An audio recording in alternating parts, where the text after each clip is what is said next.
আজ সারাদিনে পড়া ছিল না, তাই বাড়িতেই ছিলাম। আর ভাইয়ের বন্ধু-বান্ধবীরা বিকেলে এসে আমায় এক গোছা সব ফুল দিয়ে গেল।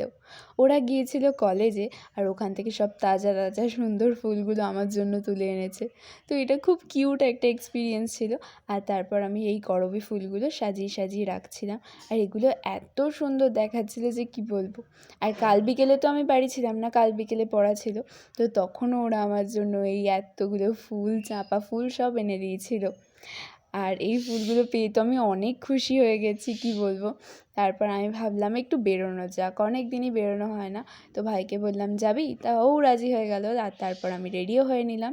তো আমরা এই ফুল নিয়ে আর আমার এই ছোট্ট মানিব্যাগটা নিয়ে বেরিয়ে পড়েছিলাম একটু চুরমুর খেতে। অনেক দিন ধরে একটু চুরমুর খাবো মন করছিল। তো এই যে সব সুন্দর ফুলগুলো সাজিয়ে রেখেছি, আর এই যে যে মানুষগুলো আমায় ফুলগুলো দিয়ে গেছে। আর এই ভিডিওর বাকি পার্টটা দেখতে কিন্তু ভুলো না।